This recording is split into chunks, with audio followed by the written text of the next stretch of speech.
And I'm Anand Narasimhan. The winter session of Parliament has opened with fireworks amidst intense protests and immediate chaos in the Lok Sabha. Opposition MPs stormed the well, raised slogans and demanded urgent discussion on the controversial special intensive revision of electoral rolls, particularly highlighting suicides among booth-level officers or BLOs and what they described as vote chori.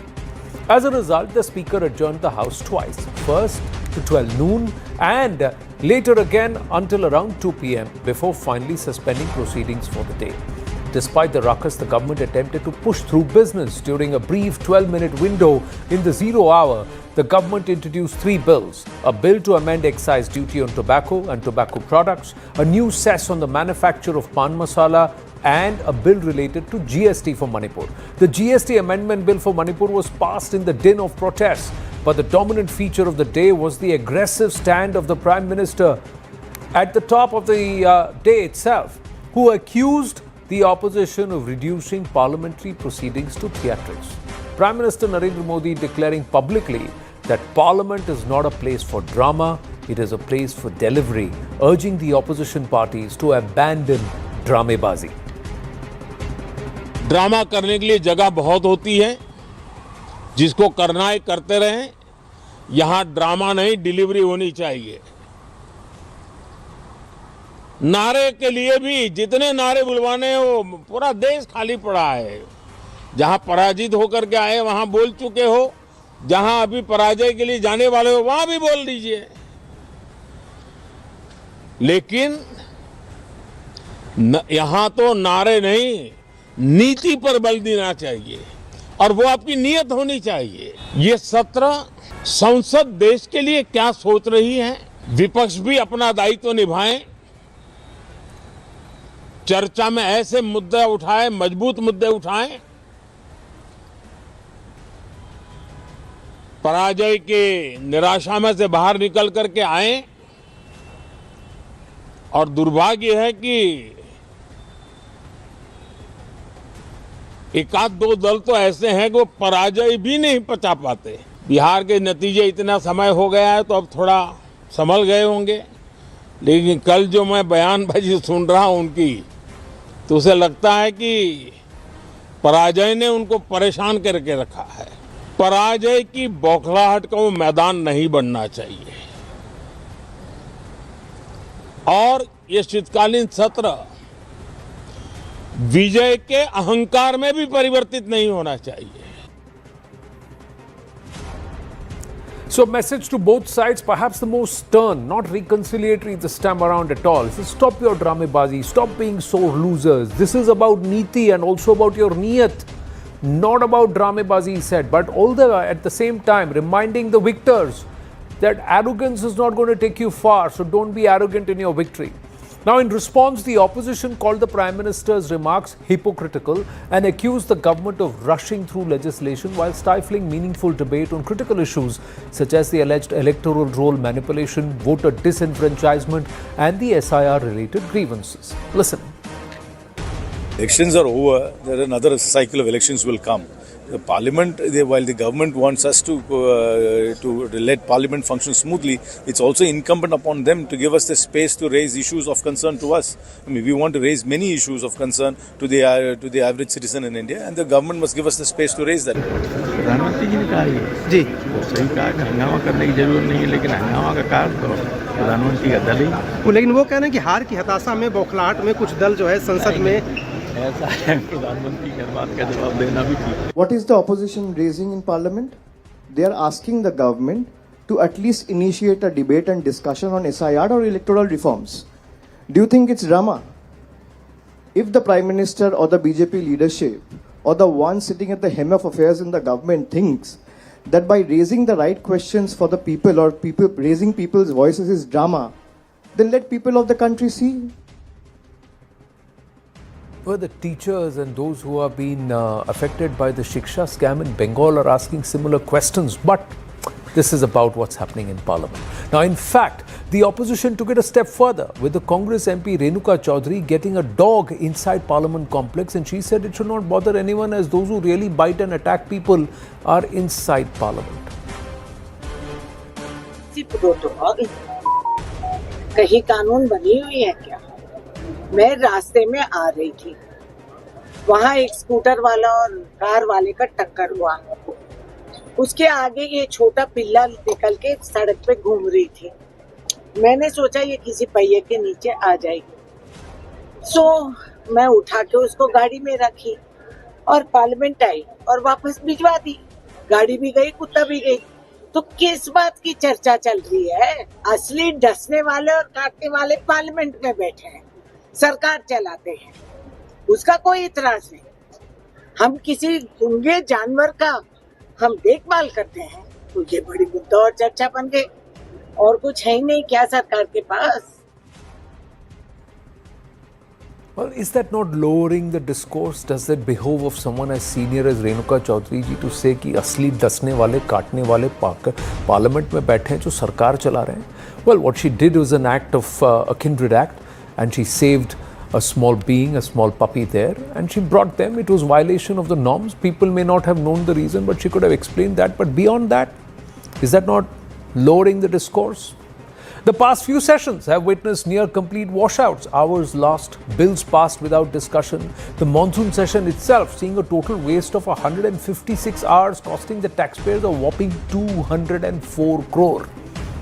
Critical national issues have been sidelined by confrontation, and the first day has set a confrontational tone with the opposition's insistence on the SIR debate combined with the PM's strong no drama message. Now the question remains, in this entire winter session dogfight, who is pushing for delivery and who is pushing for drama?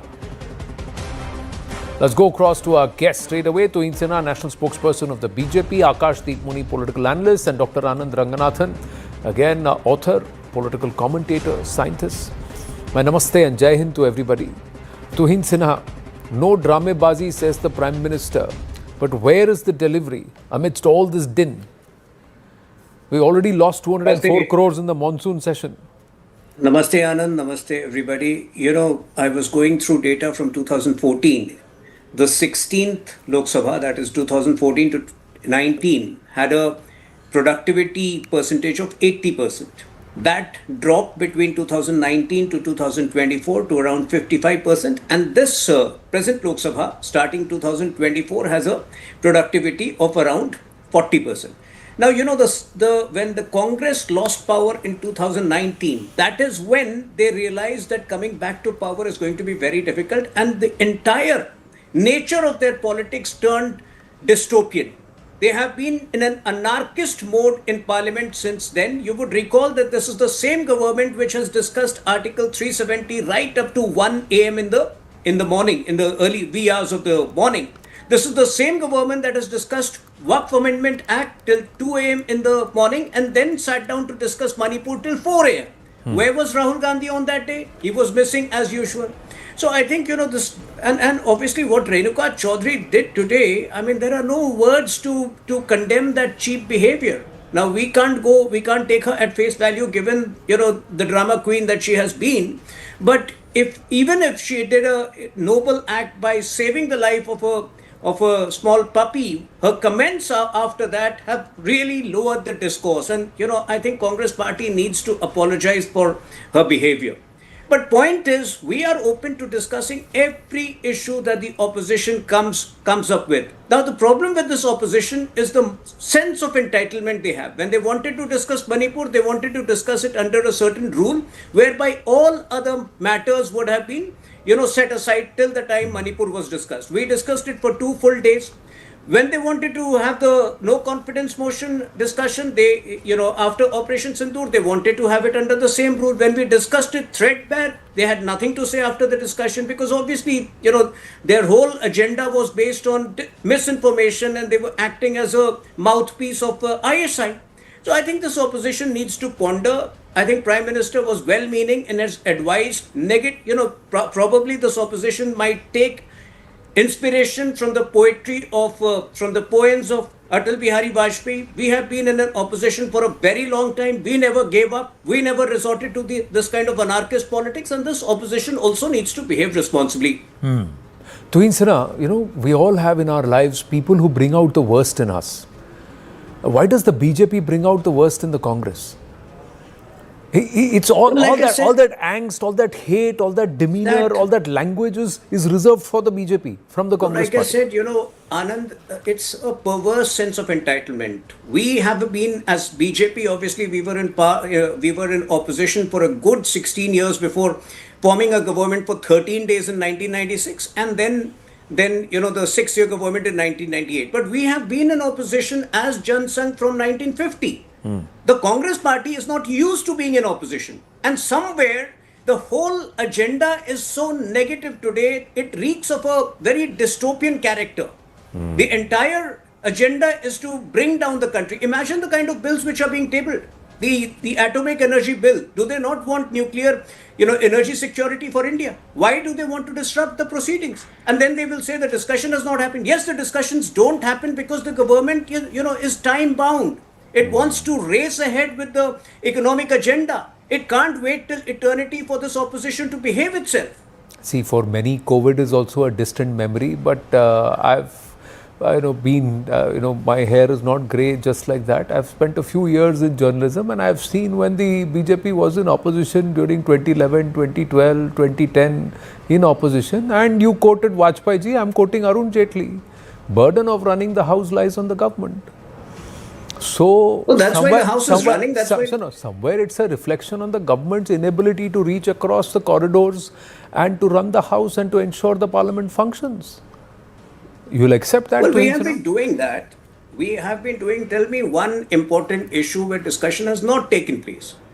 Whether it was Manipur, whether it was, but they want it on their terms entirely. The problem starts with that. Please understand, it's the prerogative of the government of the day to set the agenda. As long as important agendas are not being missed, as long as they are debated and debated extensively, with the opposition getting equal number of speakers, equal time, I don't think the opposition can have a problem with everything. If they want to discuss, the death of BLOs, yes, we will be happy to discuss, because obviously in Bengal, we have seen how TMC leaders have been intimidating BLOs. So yes, they need to be investigated. We will be the last ones to run away from that discussion. But this entire sense of entitlement where they want to set the agenda, I'm sorry, the opposition does not set the prerogative of running the House. We will have all of these discussions, but they cannot, set the schedule. That is the job, that is the prerogative of the Parliamentary Affairs Minister. There's a reason why the Prime Minister also said that don't be arrogant in your victory. Akash Puni coming to you, but Dr. Ranganathan put his hand up. Yes, Dr. Ranganathan. No, I didn't mean to prevent my good friend Dr. Muni from speaking, but be that as it may, I just want to lay out 3 or 4 points. My good friend Tuhin has made some excellent points, and I'm sure Dr. Muni also would. But the fact, first of all, congratulations to, and I thank Renuka ji for saving the puppy, because agar puppy car ke niche aa jata hai, kisi ko acha nahi lagta, as you know, a wise man once said. But, let's turn to Parliament. I want to draw an analogy out here, because the fact of the matter is, jab tak apna paisa nahi lagta na, Anand, tab tak koi line pe nahi aata. Now, let me draw this analogy. You've held thousands of debates every day for years. Have you ever had an occasion where you had to adjourn a debate? Yes, you might have had unruly debaters off and on. Maybe I also lost my cool. Some of us did. No, you have literally been assaulted also sometimes in person. Yeah, but that's what happened. Yeah. But the fact is, you have never adjourned a debate. Why does Parliament adjourn a debate? Because unke paisa nahi hai. That is why, I mean, when they fine the parliamentarians for unruly behavior, it's water off a duck's back. You fine them $1,000, they're earning $1,000 every second. Hit them where it hurts them. Any unruly behavior, any climbing onto the desk or thumping or breaking this and that, and you deduct 3 months of your term. जब 4 ऐसे होंगे और 1 साल कम हो जाएगा लूट करने को, कॉन्स्टिट्यूएंसी सब लाइन पे आ जाएंगे. बहरहाल, be that as it may. I am saddened not because the Parliament is adjourned, because you can keep on having the debates away from Parliament as well. But I am sad because ultimately in a democracy, Anand, let's face it, one has to be absolutely, resolutely critical of the government. Praise it when it deserves praise, and, criticize it when it merits criticism. Every citizen would want to do that. Tuhin would want us to be like that. Modi would want us to be like that. And our voice is that of opposition. The duty of the opposition is to carry our voice to the Parliament, to put the government on the dock.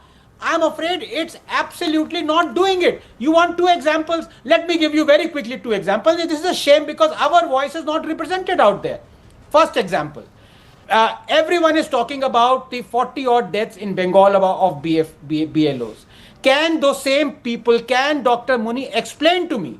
And it's a very serious question. In the recently concluded SIR exercise in Bihar, that has a population almost a third more than Bengal, 135 million, 90,200 BLOs conducted the entire exercise in 1 month, facing dust, heat, monsoon, terrain, whatnot. They visited house to house, 15.1 million households.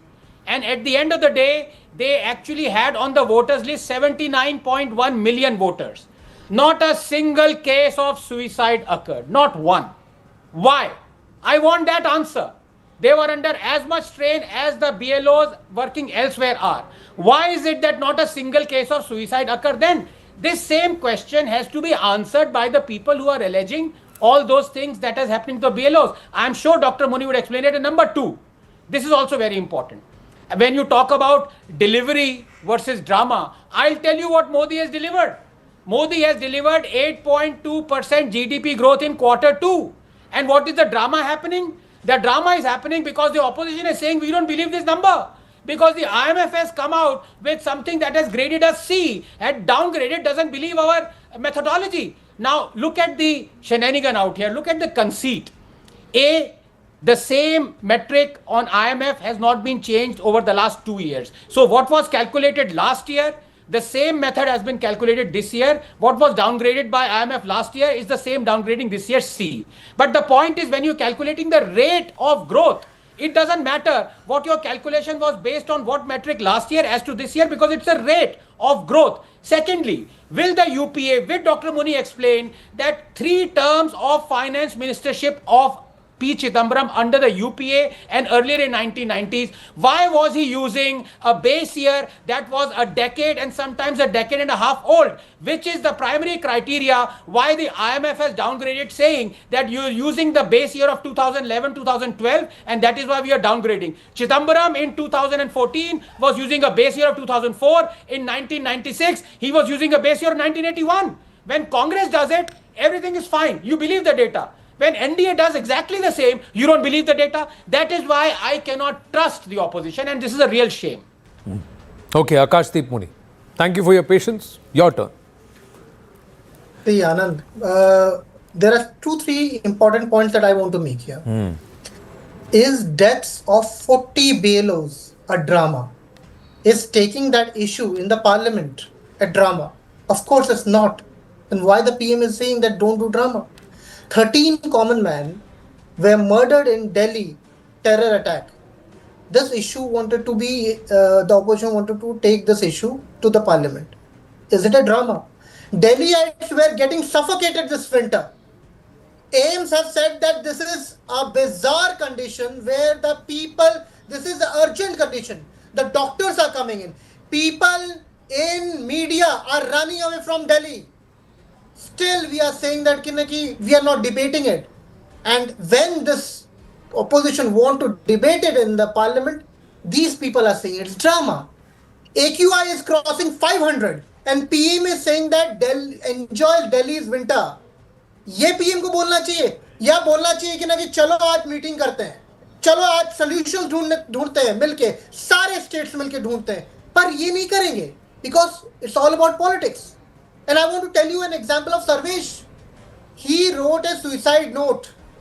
He has 3 kids and he said that I am committing suicide because of this SIR. And today we are blaming Sarvesh. क्योंकि हम मोदी जी को blame ही नहीं कर सकते. क्योंकि हम इतने, we cannot blame the Goliath. We have to blame the poor David only. क्योंकि भाई ये उनके पास पैसा है, उनके पास power है. और वो ड्रामा बोल सकते हैं. Leader of opposition, wait a minute. Leader of opposition Rahul Gandhi questioned PM Modi's silence on the issue during an interaction with affected mothers, urging a detailed Lok Sabha discussion on AQI. Is it a drama? Unemployment rate is 17.3 as per the CMI Q3 2025 rate figures. raising this is a drama. And 12 bills have been passed in 15 minutes. क्या 12 bills पास होना चाहिए कि नहीं होना चाहिए? You tell me, Anand. 12 bill के लिए कितना डिस्कशन चाहिए कि नहीं सही है गलत है ये लॉ मेकर्स तो but पूछ ही नहीं रहे. Akashdeep Muni, see, you're asking passionately asking so many questions, but the opposition is the one that ran into the house. The opposition is the one that caused that.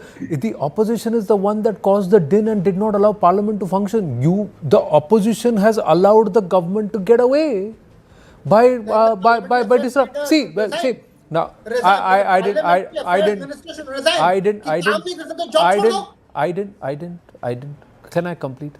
My point is, if the opposition decided we will sit in Parliament and we'll force the government to ask questions and we will not disrupt Parliament, will the government have any other option but to not include this?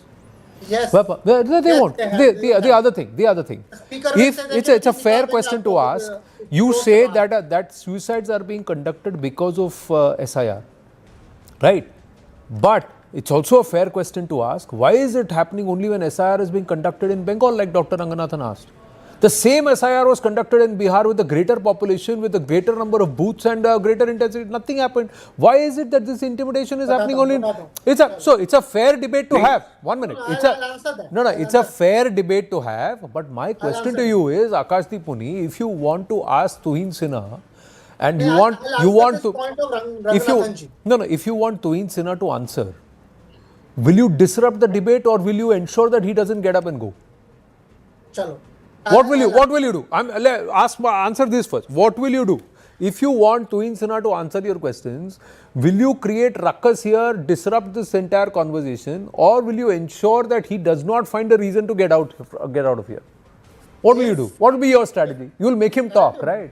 If the procedure of answering is done properly, of course the questions will be asked and answers will be given. Correct. But जब वो बोलेंगे ना कि भाई questions आप हमारे मुताबिक question पूछो और हम आपके मुताबिक आंसर करेंगे, नहीं तो आपको पार्लियामेंट से निकाल देंगे, तो फिर भाई सिस्टम नहीं चलेगा.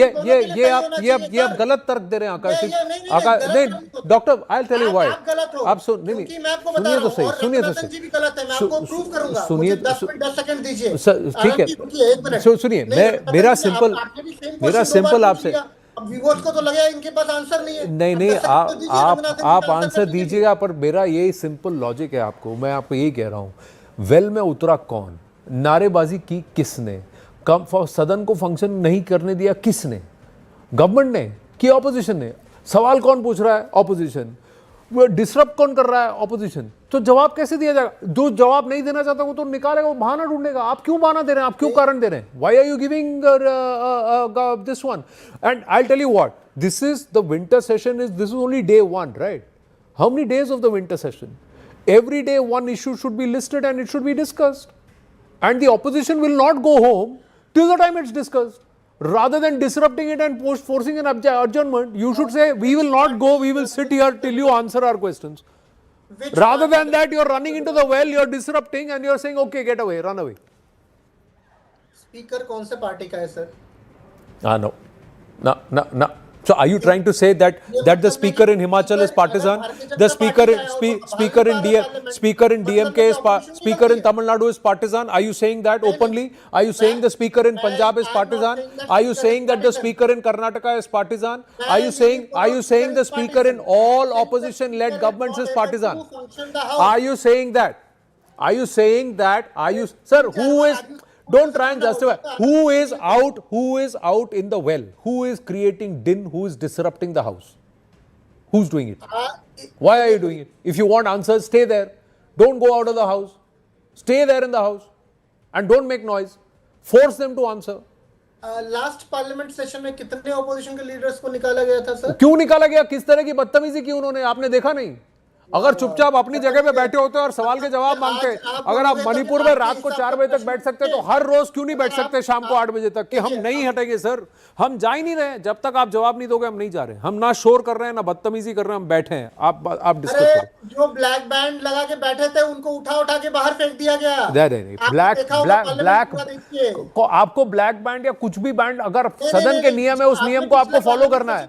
नियम के अंदर, दायरे के अंदर. और एक सर एक तमीज और तहजीब का दायरा है सर. उस तमीज और तहजीब के दायरे के अंदर रह के अगर आप काम करेंगे तो हर कोई जवाब देगा. It's not that they won't answer. तू इन सुना. मुझे जवाब देने अच्छा आप बोले ओके. लेट आकाशदीप मुनि आंसर. लेट आकाशदीप मुनि आंसर. या आंसर आकाशदीप मुनि. Answer. You got the next 60 seconds. पूछना चाहूंगा रंगनाथन जी, आप तो एनईपी में थे, national education new education policy में थे. तो न्यू एजुकेशन पॉलिसी में जब कोई बच्चा अगर वो बोले कि नहीं भाई स्ट्रेस हो रहा है मुझे, तो आप बोले कि नहीं बच्चे की प्रॉब्लम है, टीचर की कोई प्रॉब्लम नहीं है. यही तो न्यू एजुकेशन पॉलिसी में था कि नहीं हमें स्टूडेंट फर्स्ट करना है, फर्स्ट नहीं करना है. I'm glad he brought this. Digressing. BLOs are understand. Who's causing the stress? Election commission is responsible. No, the political party in that state is responsible, sir, because it's happening only unique to that state. It's happening unique to that state. It did not happen in Bihar. It is happening in Bengal. In a 144, you tell me, in a section 144 area where those who have lost their jobs because of the teacher scam, they cannot protest, but BLOs can organize and with mic and they can go ahead and break barricades. Is that not a fair question to ask? Is the opposition, is the government hiding behind the opposition to run away from these questions?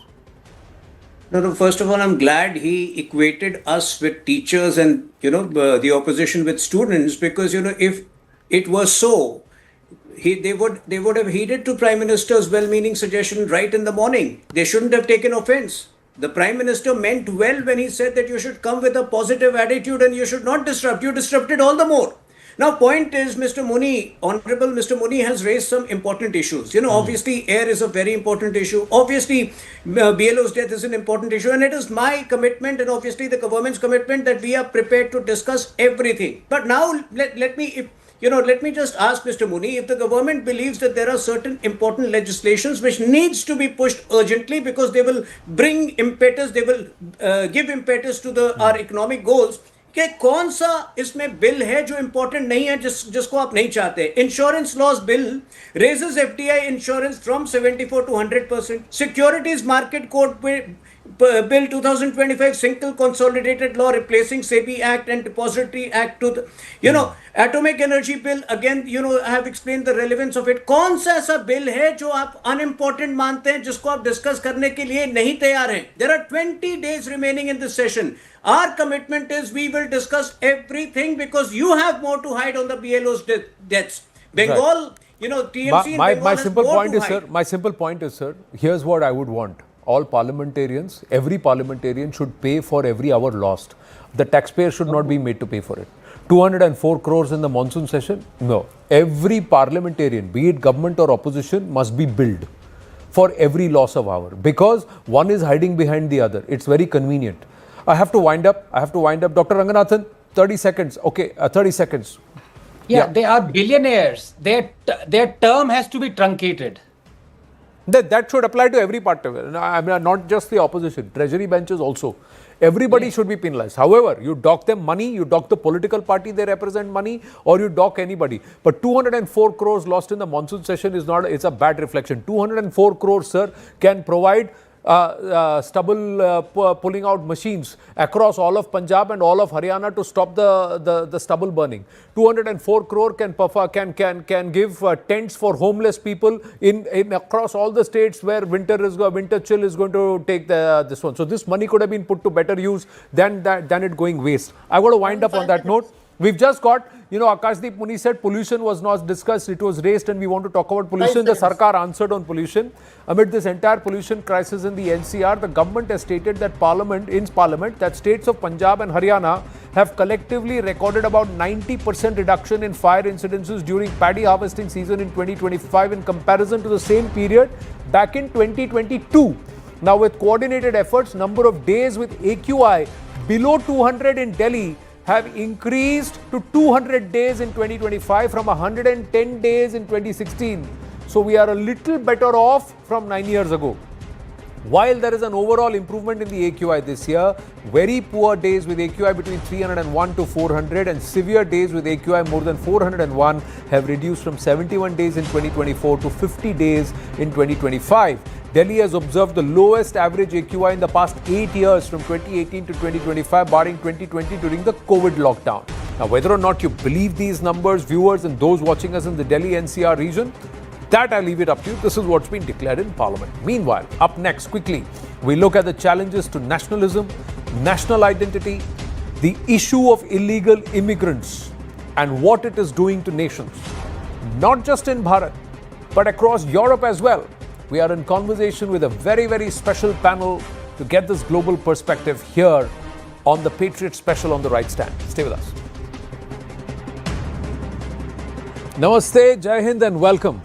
A short while ago, we had thinkers, members from the United States who were talking about the road ahead for the world in geopolitics. And this time around, we have a network of patriots, viewers, and they are largely from Europe. And of course, there is a representation from Asia and Bharat within this table. But the conversation is going to be, what is Europe going through? How is it somewhere linked to what Bharat faces or we as a country face? And is it so bad to be called a patriot? But let's introduce all of us. To my right is Philip de Winter, an MP from Belgium. Philip, thank you very much. And then your counterpart, another MP on the far corner there, and that is Uncle Van der Misch. Have I got it right? Yes, it's exactly like that. Thank you, Senator and MP Belgium. And I've got Enzo Alias. He is President of the Patriots Network France, Enzo. And Kenneth Morris. He is the English Coordinator, Patriots Network and political consultant. Thanks very much. And the Bharat part of it, represented by Charu Pragya, National Spokesperson of the BJP, but also Coordinator India for the Patriots Network. They call themselves the Patriots Network. So it's a Patriots conversation. So let's start with Philip, your thoughts.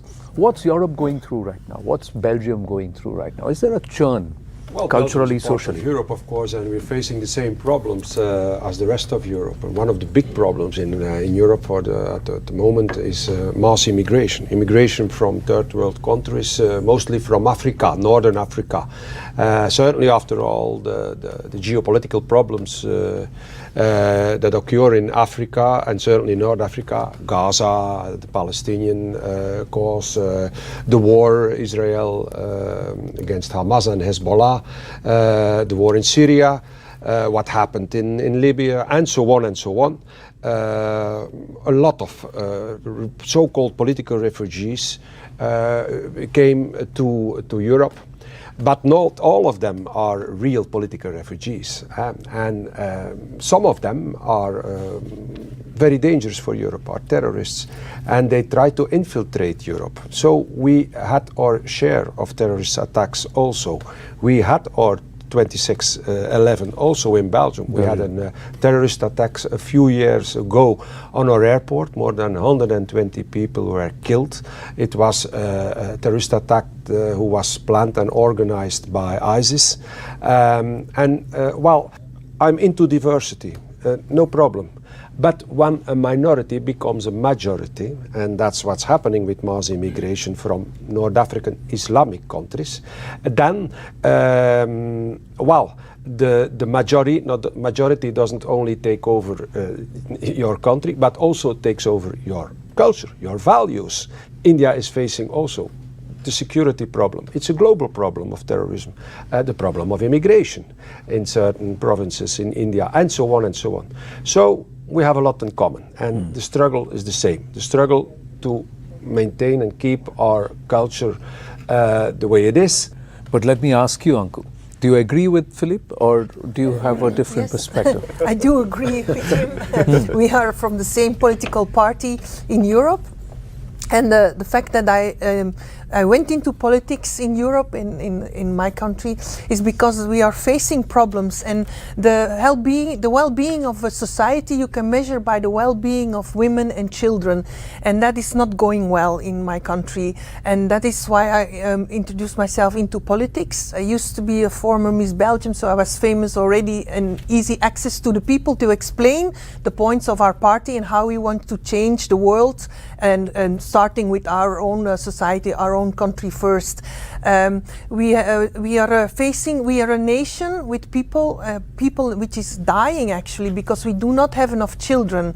Every woman should have like 2 children or 2 or 3 children. Some do not have the luck to have any children. That might also be possible, but you need to replace yourself by children, otherwise your people, they die.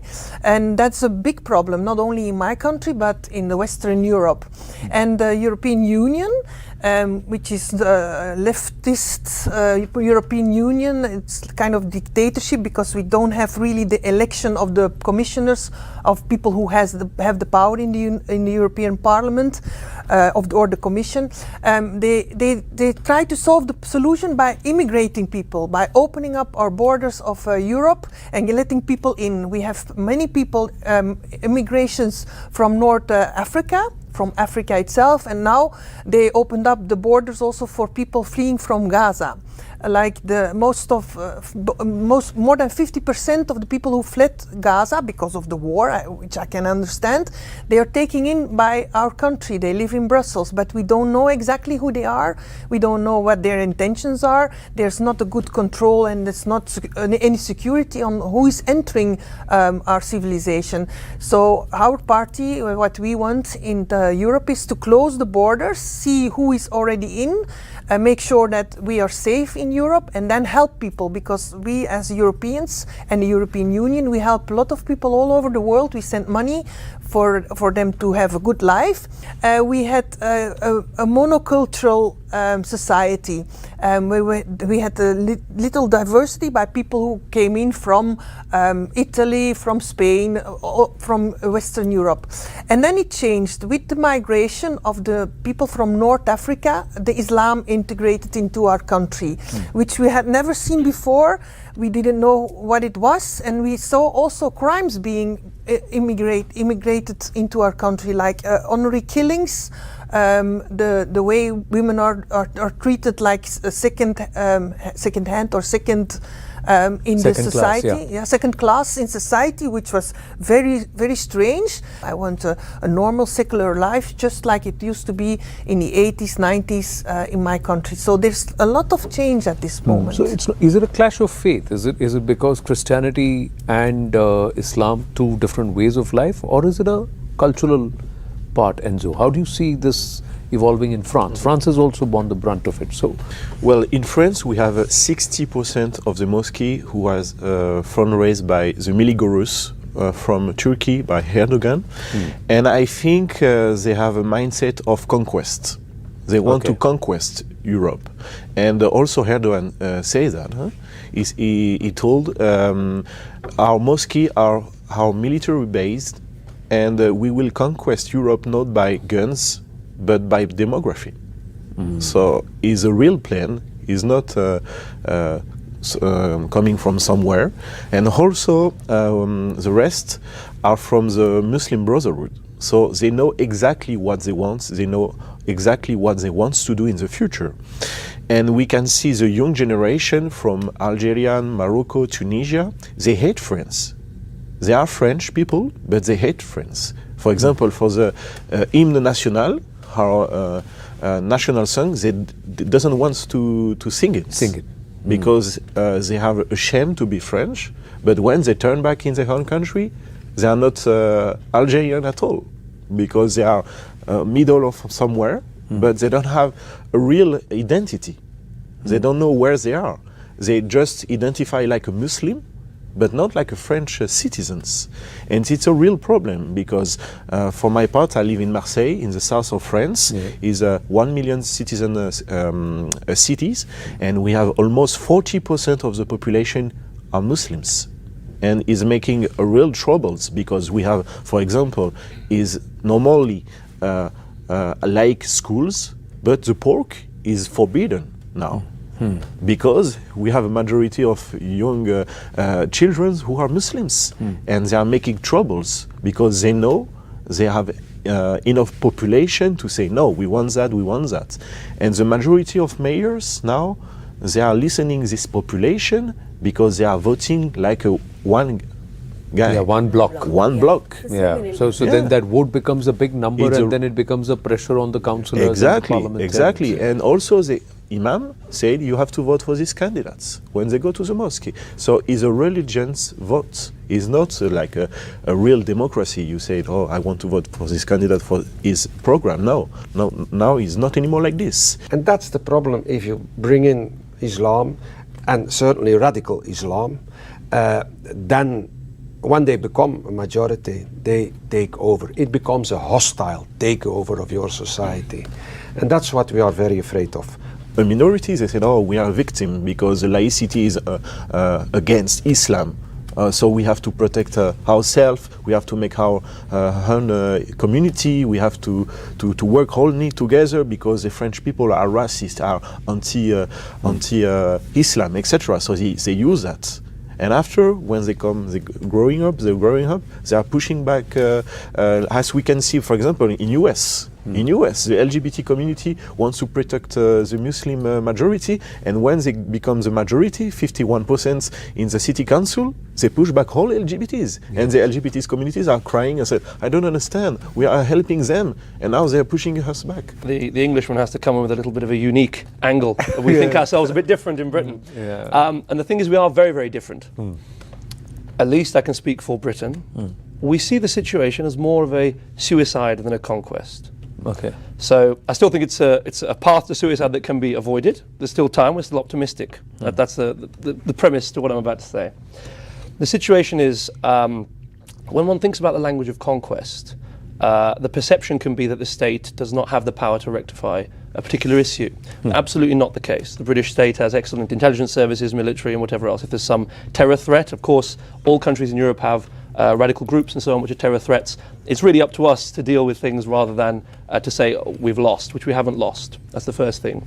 What I would say is that in terms of that perception and that movement towards a collapse of national morale, we are particularly affected for certain reasons. First one is we are an island, a group of islands, and it is an almost inconceivable thing to many Brits what's happening right now with the illegal migration in the English Channel, which you may have heard about. Yes. You know, our whole history was built upon the fact that we had this navy and we were protected by the water and so on. And this idea in the national conscience, you must think of people that haven't been conquered by foreign power for 1,000 years. For a while, the fight was that the French were sending them over. Oh, yeah, so I think maybe they are, but of course the situation, we don't get on maybe as well as you might think, but there you are. But the thing there is, in terms of the national perception, one has to think of these things, because when it comes to international relations, if I have an ally, I want to know he's capable. If I say there might be a war and we're going to stand together and fight, but it turns out your military is useless, well, I don't have an ally. I've got to use this guy, a liability, absolutely. And so the other question will be, okay, what do I get? What's my benefit from working with Britain? What is their national morale? What is their society like? I mean, if they have a war, are people going to leave Britain, go to the theatre, which is going to be the other side of whichever continent you pick? You know, that's just the fact of it. Are people going to join a huge military conflict and go to the other side of the world while their country's currently being invaded at the same time? It's a very weird perception. You have to ask people on the street. It was because we had this sort of weird veil where we said certain communities cannot be criticised on anything, as if sort of because there's a presumption, I think, especially in the British mindset, that the guest is always better behaved than the host in that way. So you think, well, if someone's come to the country to work, then this community is probably going to be a bit better quality than us, in this sort of humility that might have been had with the people. At the same time, the state wants to hush things up to keep things in order. Listen, for a country that makes a distinction, very clear distinction between a Yorkshireman and a Welshman, you could not make a distinction between Pakistan and India, and you branded everybody as South Asia.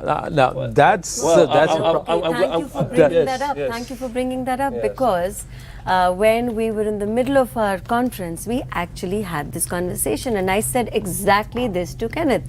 How can your newspapers keep writing South Asia like we are just this general broad group of people with no distinction? Because quite honestly, Indians are contributors. Whichever part of the world we go to, we work really hard. We are the biggest contributors to your GDP.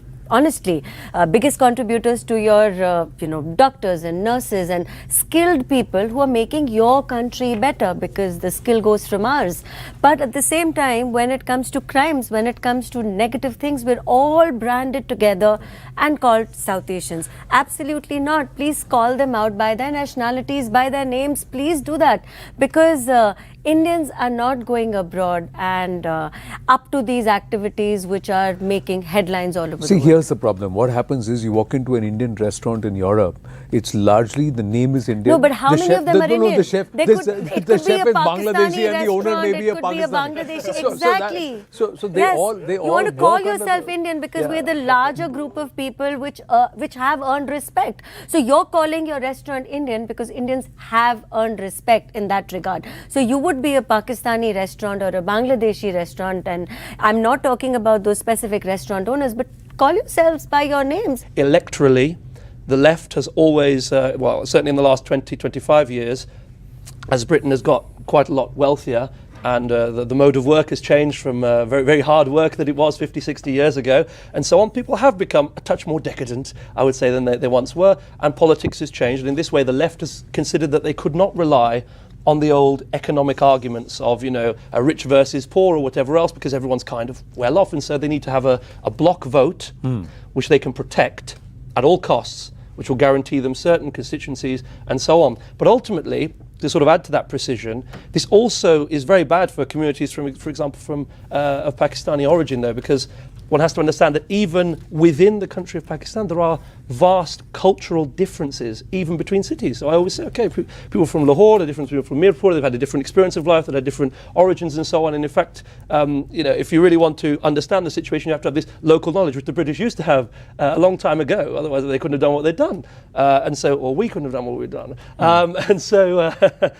In that way, but still here is the same issue, is that actually your best advocate for dealing with things like the grooming gang and so on is to be able to say, okay, in a particular community, you have a problem, call it out, but then say, okay, let's get the good guys in that community to work with us and to refine down to exactly what is the problem within that community. One of the parts, one thing, Charu, Anku also raised this, and I want to, first opening remark. Can I just first talk about terrorism, and because we're talking about Pakistan.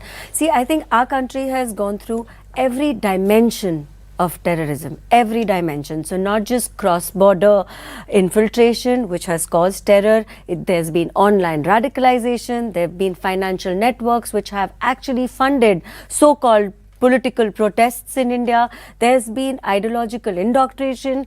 Demographic pressures in India have increased in many ways. And over the last, leave this decade, let's go back one decade, we've lost thousands and thousands of civilian lives in various attacks across the country. And we've gotten to a point where I think the world needs to come together and agree that terrorism is surviving because we are letting it survive. Pakistan has a responsibility if it calls itself sovereign. It has a responsibility because no state has the right to let its territory be used to kill civilians in another country, and that is what has been happening. For example, my country, Why, Belgium, Philip? 50% of all the political refugees from Gaza come to Belgium. Why? Because immigration is a political, ideological weapon of Islam. It's called hijrah in Arabic. Hijrah is the immigration of Muhammad from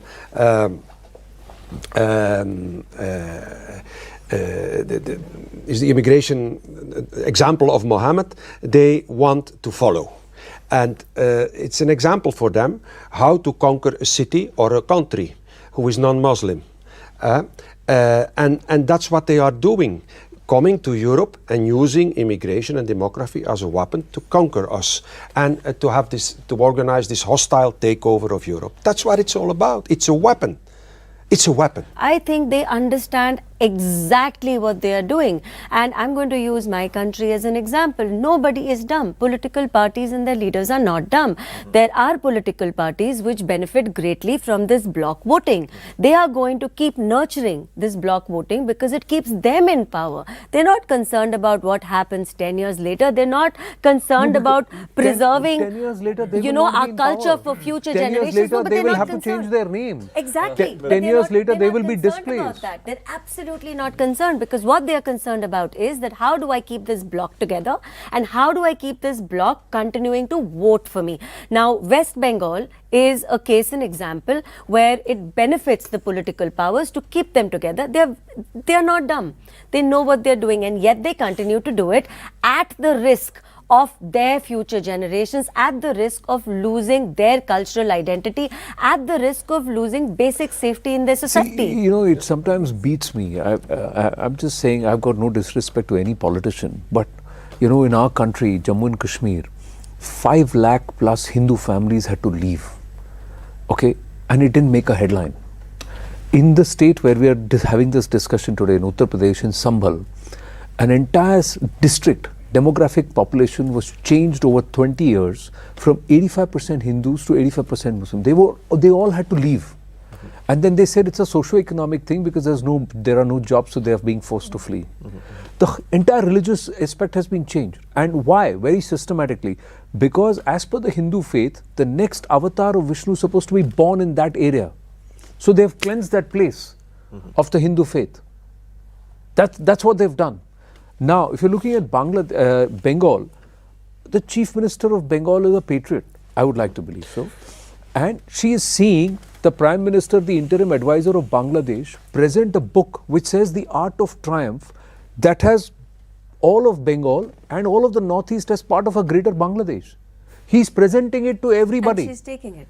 And she has not said a single word against it. See, that's the thing. They can do what they want. Why are you allowing it to happen to your country, to your people? No, but that also comes to the policy of the country, right? If you want to crack down on illegal immigrants, you think that the state cannot do it? Exactly. It can. Yeah. From the center, it can. Absolutely. It's not been done. Yes. We have, you know how many illegals we have in our country today? Illegals in our country. That number is more than 4.5 crore.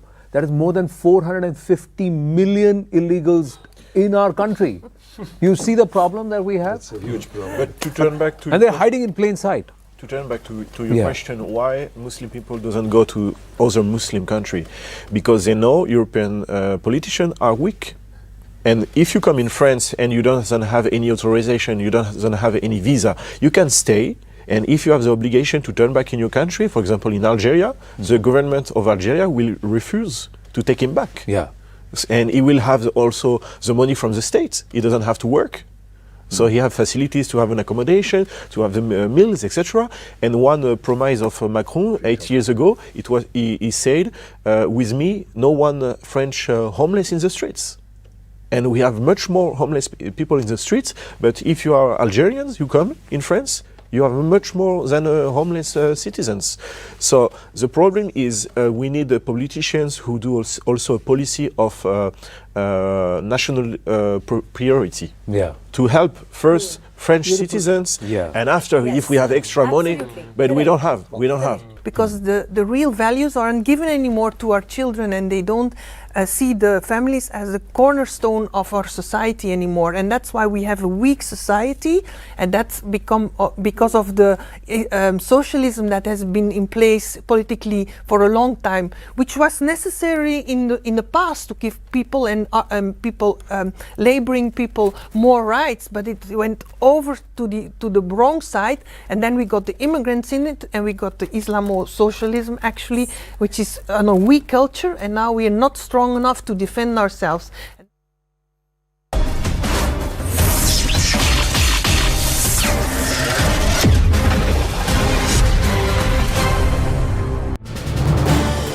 This is News 18.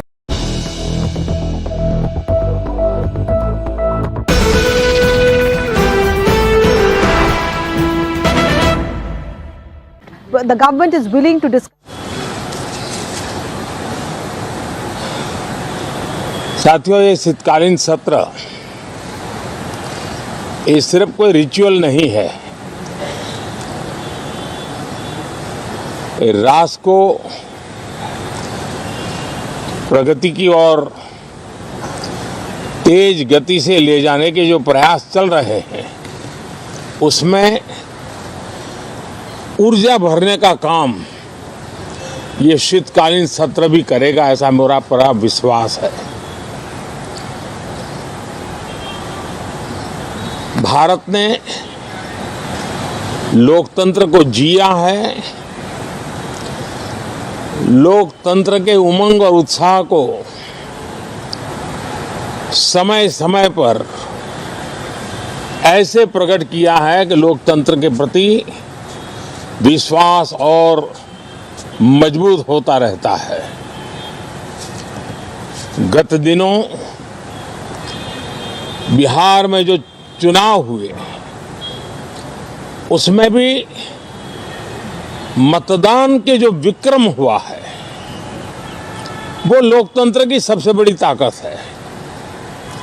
माताओं बहनों की जो भागीदारी बढ़ रही है ये अपने आप में एक नई आशा, नया विश्वास पैदा करती है।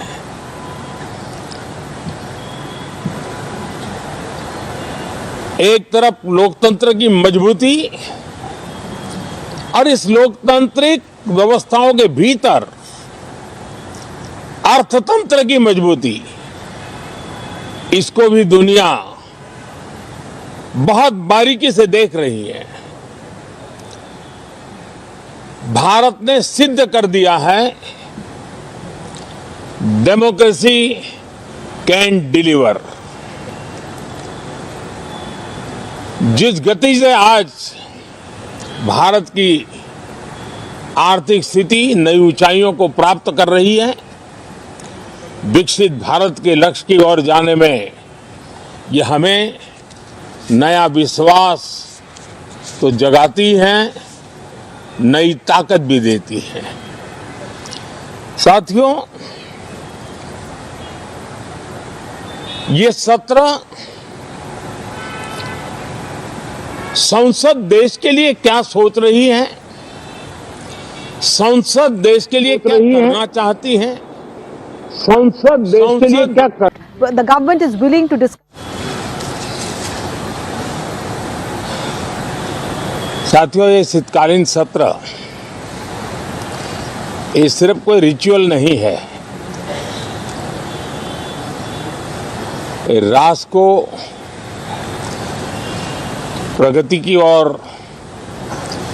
तेज गति से ले जाने के जो प्रयास चल रहे हैं उसमें ऊर्जा भरने का काम ये शीतकालीन सत्र भी करेगा, ऐसा मेरा पूरा विश्वास है। भारत ने लोकतंत्र को जिया है, लोकतंत्र के उमंग और उत्साह को समय समय पर ऐसे प्रकट किया है कि लोकतंत्र के प्रति विश्वास और मजबूत होता रहता है। गत दिनों बिहार में जो चुनाव हुए उसमें भी मतदान के जो विक्रम हुआ है वो लोकतंत्र की सबसे बड़ी ताकत है। माताओं बहनों की जो भागीदारी बढ़ रही है ये अपने आप में एक नई आशा, नया विश्वास पैदा करती है।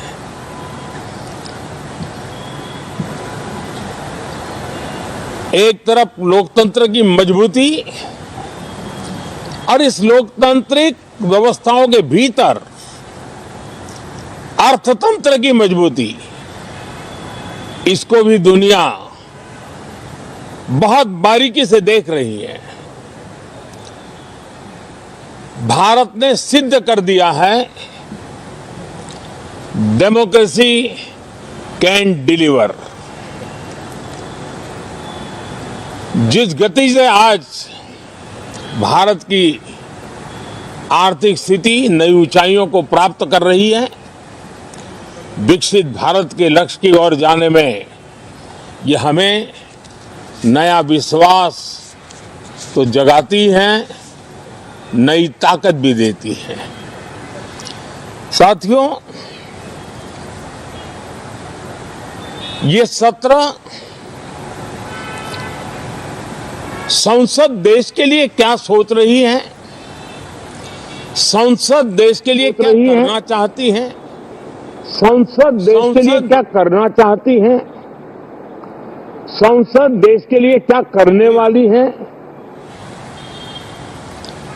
संसद देश के लिए क्या करने वाली है, इन मुद्दों पर केंद्रित होनी चाहिए। विपक्ष भी अपना दायित्व निभाएं, चर्चा में ऐसे मुद्दे उठाएं, मजबूत मुद्दे उठाएं,